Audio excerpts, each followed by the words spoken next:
أعوذ بالله السميع العليم من الشيطان الرجيم بسم الله الرحمن الرحيم والصلاة والسلام على رسول الله السلام عليكم ورحمة الله تعالى وبركاته. Au nom d'Allah, le tout miséricordieux, le très miséricordieux.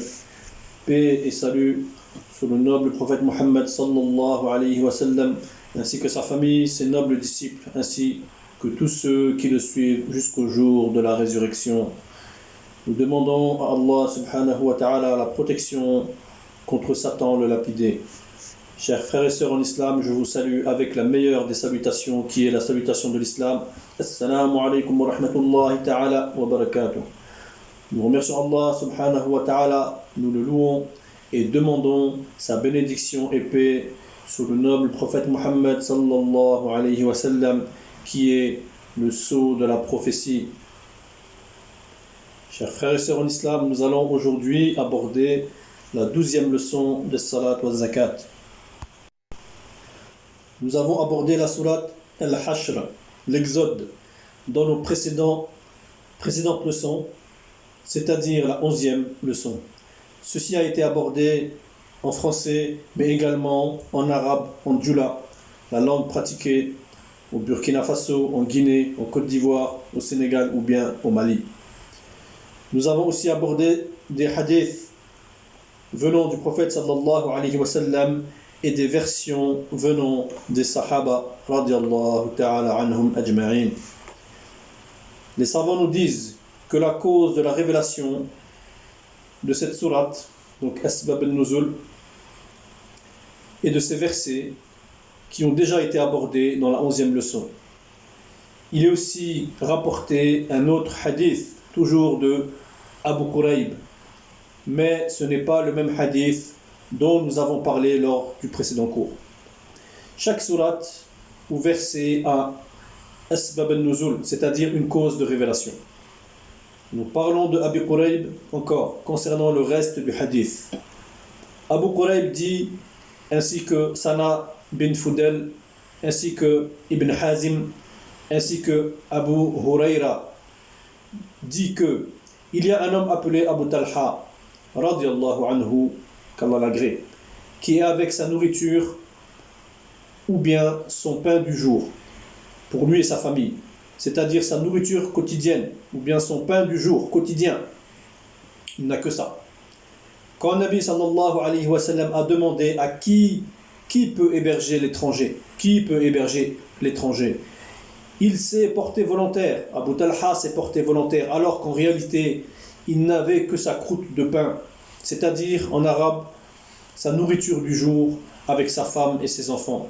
C'est tout ce qu'il avait, mais il a tout de même voulu partager son repas avec l'étranger de Rasulullah sallallahu alayhi wa sallam. Car Nabi sallallahu alayhi wa sallam n'avait pas les moyens pour l'étranger ce jour-là. Quelle que soit donc la quantité de sa nourriture qui lui restait avec sa femme, il a dit « je peux l'héberger ». Donc, comme nous avions dit au précédent leçon, il a dit à sa femme « fais dormir les enfants, éteins la lumière et approche toute la nourriture vers lui et fais semblant de manger avec lui ». Donc l'étranger a mangé toute la nourriture. La ilaha illallah. La sagesse de la parole d'Abu Talha, comme nous l'avions dit, il a dit fais dormir les enfants pour pas que les enfants dérangent l'étranger, pour pas qu'ils ne pleurent de faim devant l'étranger et que par conséquent l'étranger refuse ou soit gêné de manger. Éteins la lumière pour qu'il ne voit pas la faible quantité de nourriture disponible pour nous, pour notre famille, et qu'il soit donc gêné de manger. Fais semblant de manger avec lui, avec le bruit de l'assiette pour qu'il croie que l'on mange avec lui. Tout cela, ce sont des hikmah, des sagesses, c'est-à-dire des sagesses pour qu'il ne refuse pas de manger. Abu Talha, radiyallahu anhu, que Allah l'agrée, a été sage et Allah a descendu ce verset وَمَنْ يُوقَ شُحَّ نَفْسِهِ فَأُولَٰئِكَ هُمُ الْمُفْلِحُونَ. Quiconque se prémunit, se protège de sa propre avarice, de sa propre injustice, alors ceux-là sont ceux qui réussissent. Les savants ont aussi dit que ici, muflihun, c'est-à-dire ceux qui réussissent, peut aussi se traduire par mukhalladun, c'est-à-dire ceux qui vont rester éternellement dans le paradis. Ils ne verront même pas le hisab, c'est-à-dire le jugement et la difficulté du jour dernier. Que Dieu fasse que nous faisions partie de ces gens-là. Amin ya Rabbil Alamin. Quand on dit muflihun, les savants disent donc mukhalladoun, rester au paradis éternellement. Quand on dit shuhu, en arabe, c'est-à-dire l'avarice, les savants ont distingué. Amr ibn Qusum a dit, il nous parle de shahi et shuhu. Il dit shuhu n'a rien à voir avec shahihu. Shahihu est quelqu'un qui est avare, mais celui qui est shuhu est celui qui fait injustice envers lui-même et son prochain. Donc, shahih veut dire celui qui est avare et n'aime pas partager. Il garde son argent pour lui seul. Il est avare. Shuhu parle de l'âme et l'injustice. C'est ce qu'ont traduit les savants. Chers frères et sœurs en islam, celui qui entend le mot shahih en arabe, sachez qu'il y a une différence entre shahih et shuh, comme nous l'avons dit. Les savants ont dit que la grande différence entre ces deux termes, c'est que shuh et shahih, c'est la différence entre manger l'argent de autrui avec injustice ou bien manger ton argent sans en donner à un miskin ou bien manger devant un pauvre sans partager avec lui. Voilà les deux différences. Il y a un homme qui est venu voir Ibn Mas'ud, radiyallahu anhu. Ibn Mas'ud qui est un grand compagnon, un grand savant. Il lui a dit, je suis anéanti. Ibn Mas'ud, radiyallahu anhu, lui a répondu, mais comment cela se fait-il? À cause de quoi? L'homme a répondu, depuis que j'ai entendu le verset, c'est-à-dire quiconque se prémunit contre sa propre avarice. Il a dit ça car moi je garde tout et je ne partage rien. Ibn Mas'ud lui a dit, ce n'est pas cela que le verset veut dire. Ce n'est pas cela que dit Allah Ta'ala. Allah Ta'ala dit, ou veut dire, celui qui mange l'argent de son prochain avec injustice, ou bien qui prend le droit de son prochain avec injustice, ou bien celui même qui ne partage pas son quotidien avec son prochain. Donc pour résumer, celui qui épargne son âme contre l'injustice envers son frère, ou bien lui-même, ce sont ceux-là qui seront les gagnants. Chers frères et sœurs en islam, le prophète sallallahu alayhi wa sallam nous conseille en disant que la nourriture de une personne appartient à deux et suffit à deux, et celle de deux personnes appartient et suffit à 4 personnes. Ces paroles-là aujourd'hui nous concernent. Toi aujourd'hui qui vas acheter à manger. Aujourd'hui nous mangeons à checker, à locaux, boissons, etc. On est capable aujourd'hui d'acheter à checker 1000 francs, à locaux 1000 francs, boissons 1000 francs, le poisson 1000 francs. On peut griller d'un seul coup 4000 francs sur le champ au restaurant, pendant qu'en face de toi, ton frère n'a que 300 francs dans sa poche, pour lui et toute sa famille. Souvent, le manger là que tu vas acheter pour 4000 francs, 5000 francs, ne sera pas fini. Et tu vas en jeter à la poubelle. Donc c'est en cela que l'on est concerné par l'injustice. Car si on mange et que notre frère à côté n'a pas de quoi manger, sans qu'on lui propose, sans que l'on ne partage, alors cela est une grande injustice. Voilà les Sahaba que nous devons prendre en exemple. Comme l'exemple d'Abu Talha, qui a été sage afin que l'étranger mange et ne soit pas gêné de manger du fait de la faible quantité de nourriture. Nous, aujourd'hui, on fait la nourriture chez nous, les grillades ou autres nourritures, avec l'odeur qui se diffuse au voisinage. Nabi sallallahu alayhi wa sallam a dit que si tu fais la nourriture et que l'odeur est ressentie à ton voisinage et que tu ne lui as pas donné, au jour du jugement, tu seras jugé pour ce voisin, car tu lui as donné l'envie de manger avec cette odeur et tu ne lui as pas donné à manger. Le voisin est très important en islam, chers frères et sœurs. Jibril alayhi salam est venu conseiller et a recommandé le voisinage auprès du prophète sallallahu alayhi wa sallam. Et il l'a tellement fait jusqu'à ce que le prophète sallallahu alayhi wa sallam a cru qu'il allait lui donner le droit à l'héritage. Voilà comment aujourd'hui nous mangeons alors que le voisin ne mange pas. Nous passons une bonne fête et le voisin ne le peut pas. Attention à prendre soin au voisinage, chers frères et sœurs en islam.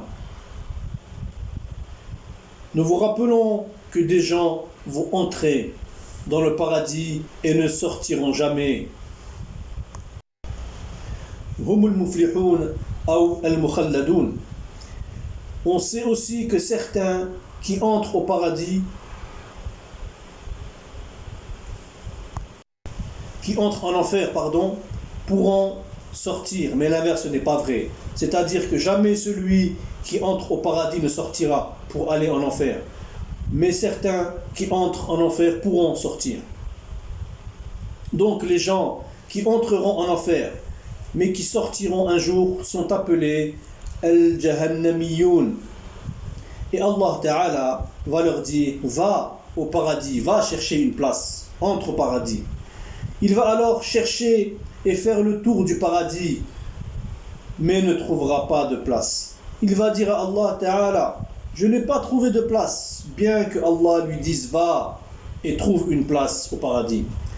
Il dit, tout est occupé, tout le paradis est occupé. Allah Ta'ala lui dit, est-ce que tu acceptes que je te donne comme paradis 5 fois le bas monde?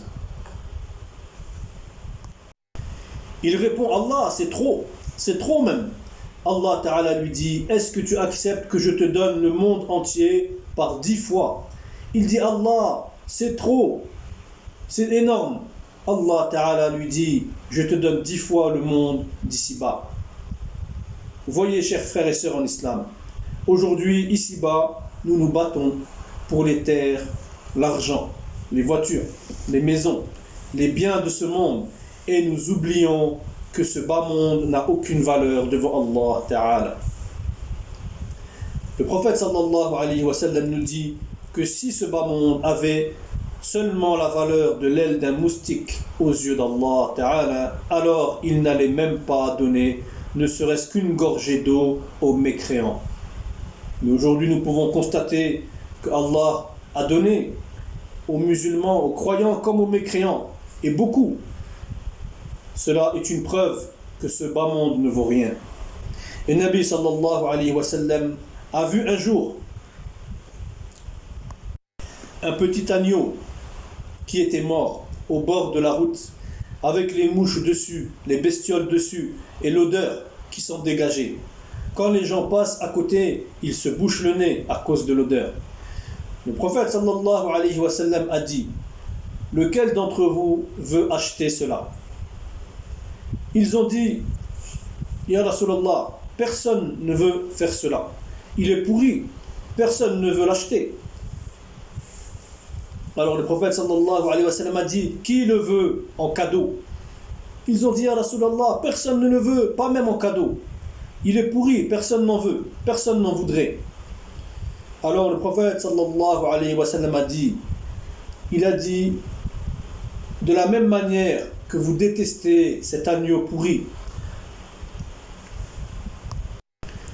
de la même manière que vous ne voulez pas l'acheter, de la même manière que vous ne le voulez pas, même en cadeau, alors sachez que Allah subhanahu wa ta'ala n'a pas considéré ce bas monde.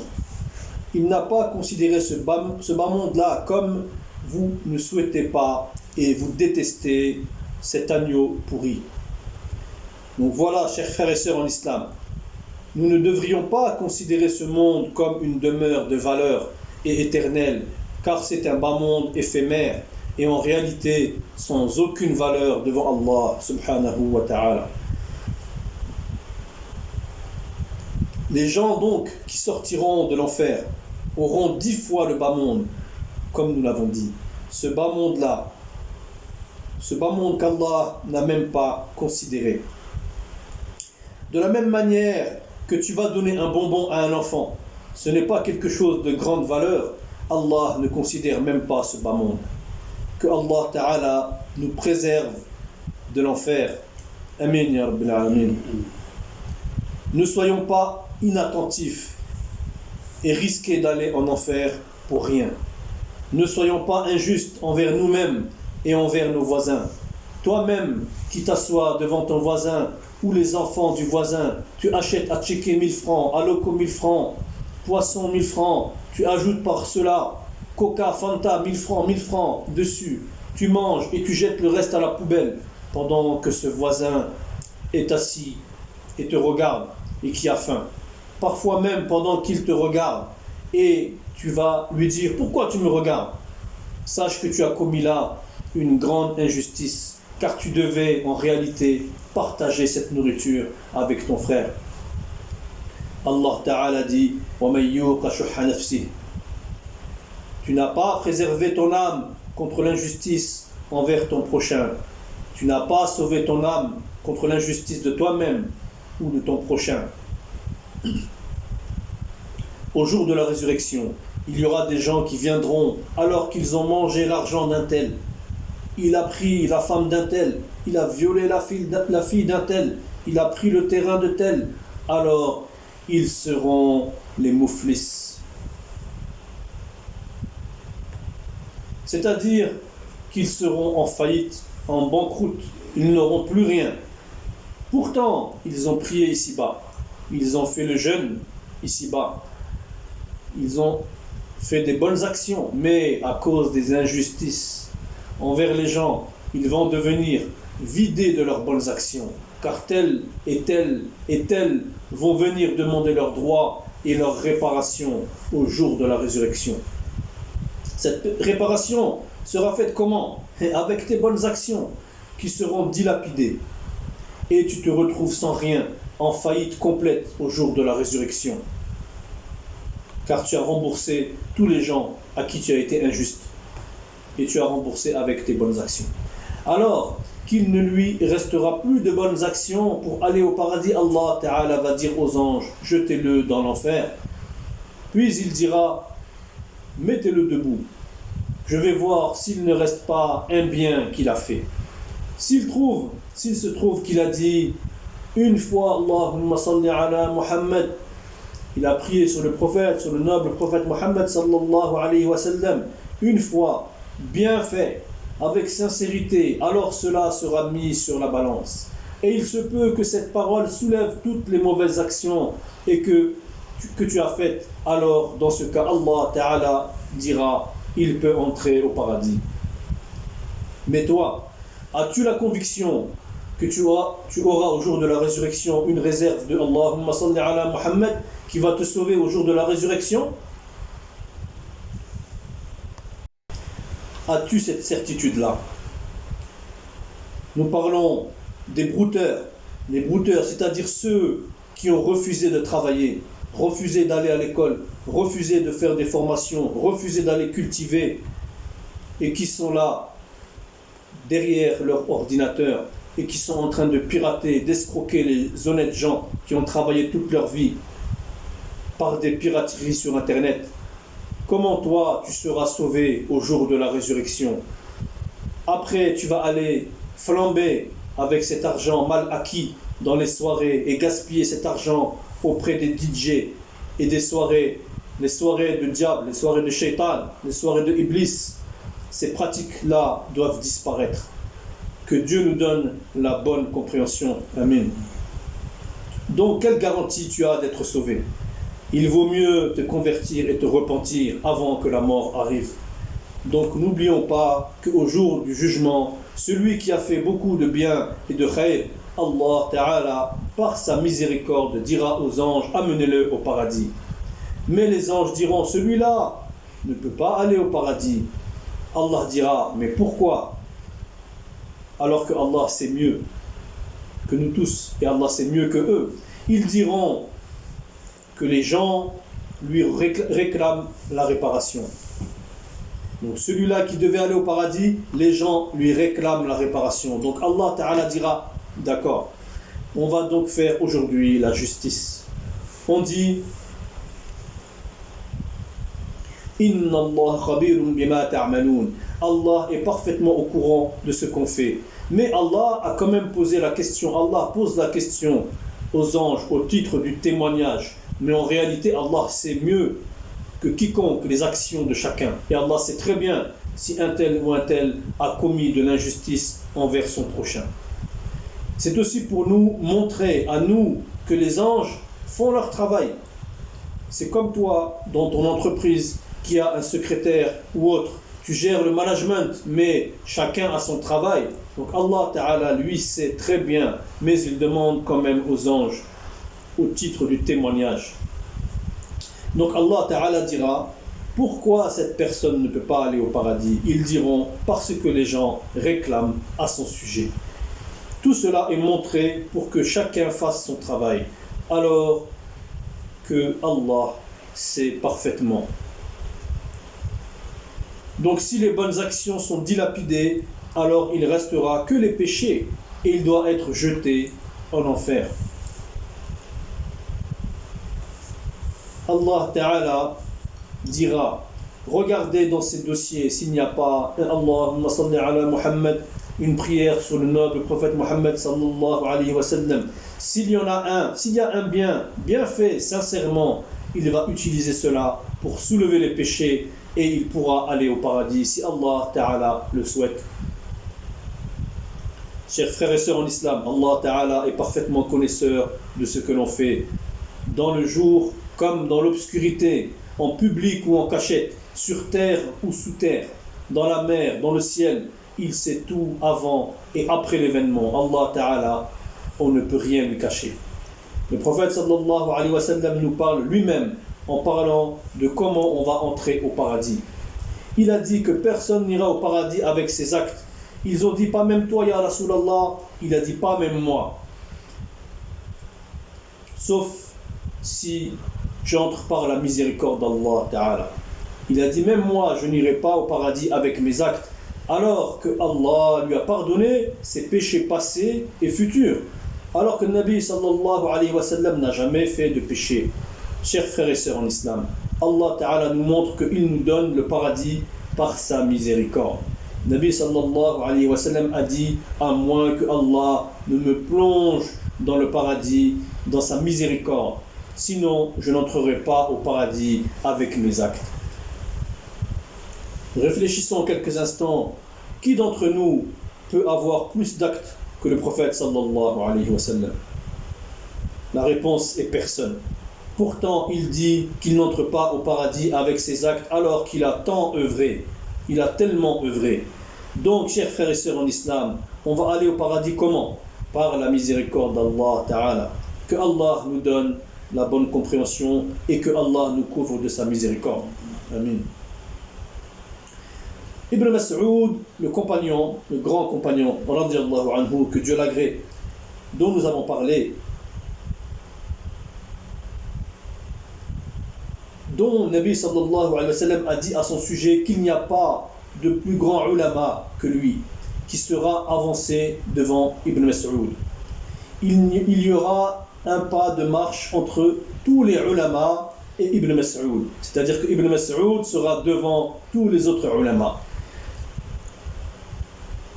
C'est-à-dire que Ibn Mas'ud sera un pas devant eux pour entrer au paradis. Sauf Bilal ibn Rabah, radiyallahu anhu, par le adhan qu'il a fait.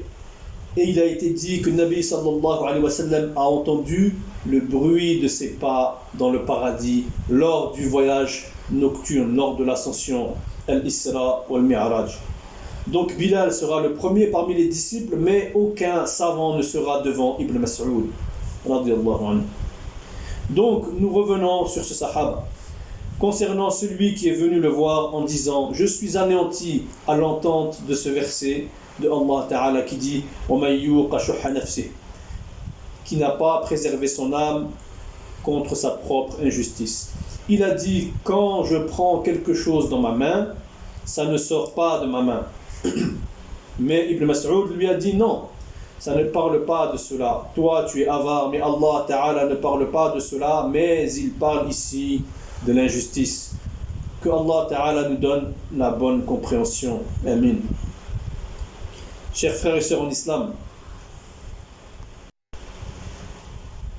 après ce verset détaillé, Allah Ta'ala nous dit dans la sourate Al-Mulk, la royauté, au verset 21, أَمَّنْ هَذَا الَّذِي يَرْزُقُكُمْ إِنْ أَمْسَكَ رِزْقَهُ بَلْ لَجُّوا فِي عُتُوٍّ وَنُفُورٍ. Ou quel est celui qui vous donnera votre subsistance s'il s'arrête de fournir son attribution? Mais ils persistent dans leur insolence et dans leur répulsion. Aussi dans la sourate Al-Haqqa, au verset 28 et 29, Allah Ta'ala dit Ma aghna anni maliyah, ma fortune ne m'a servi à rien. Halaka anni sultaniyah, mon autorité est anéantie et m'a quitté. Mon pouvoir est anéanti et m'a quitté. Chers frères et sœurs en islam, Allah Ta'ala nous a envoyé ces versets pour que nous nous rappelions. Quelle que soit ta fortune, le jour de la résurrection, tu n'auras plus rien. Et de plus, ton argent sera ton ennemi. Ton argent ne t'aura pas épargné de l'enfer. Ici-bas, les gens couraient après moi pour mon argent, ou bien m'admiraient pour mon argent, ma réussite. Mais sache qu'au jour de la résurrection, tout cela sera anéanti. Si tu vis alors, un jour ton argent sera anéanti, ou alors si tu meurs, alors ton argent va rester derrière toi. Un jour, ta fortune va te lâcher ou tu seras lâché. Nous avons déjà vu des gens pauvres devenir riches et des riches devenir pauvres. L'argent que tu as ramassé ne t'épargnera pas du jugement de Allah Ta'ala, et surtout l'argent va se désengager de toi au jour de la résurrection, de tout ce que tu as fait avec ici-bas. Et ce sera mauvais conseil pour toi. Quel que soit ton rang social, ou que tu sois un croyant païen, un juif, au jour de la résurrection, l'argent va se désengager de toi, comme Shaitan se désengage de nous au jour de la résurrection. Allah Ta'ala nous dit dans la sourate Ibrahim au verset 22.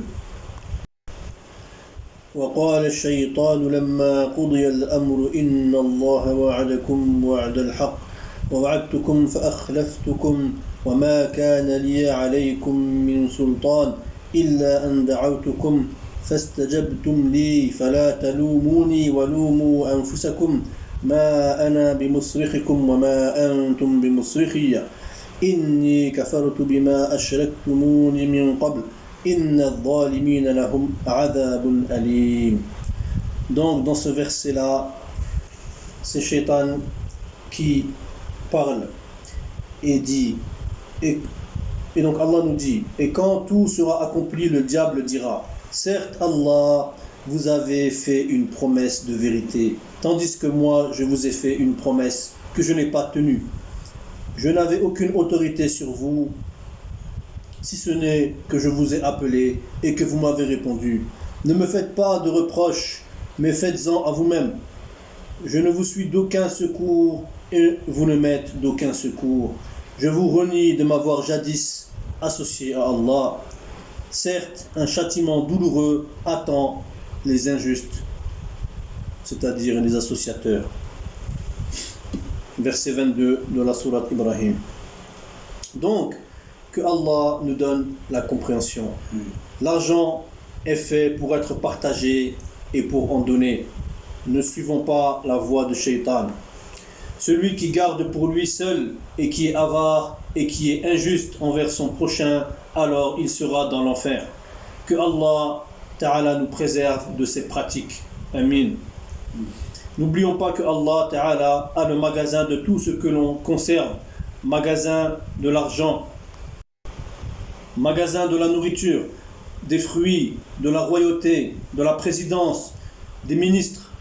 Ce que nous conservons va se finir, mais ce que Allah Ta'ala conserve ne se finira jamais, et c'est lui qui donne. Sachez que Allah Ta'ala est l'éternel, et il est le roi des rois, c'est lui le majestueux. Au jour de la résurrection, Allah Ta'ala demandera Limanil mulk al-yawm, à qui appartient la royauté aujourd'hui? Mais personne ne répondra, sauf Allah seul qui pourra répondre et qui répondra Lillahi al-wahid al-qahhar, à Allah seul, le majestueux, appartient la royauté. Voilà ce que nous pouvions dire sur ce sujet aujourd'hui de Salat wa Zakat, de la 12e leçon. Chers frères et sœurs en islam, que Allah nous préserve et nous raffermisse sur le chemin droit. Wa sallallahu ala rasulil karim. Donc c'était la 12e leçon préparée par votre frère Cheikh Saleh Swalio dit El Fawzani et qui a été prêché par votre frère Sidia. Que Allah Ta'ala accepte. Amin. Rendez-vous pour la prochaine leçon, c'est-à-dire la leçon numéro 13 de Salat wa Zakat. Assalamu alaikum wa rahmatullahi ta'ala wa barakatuh.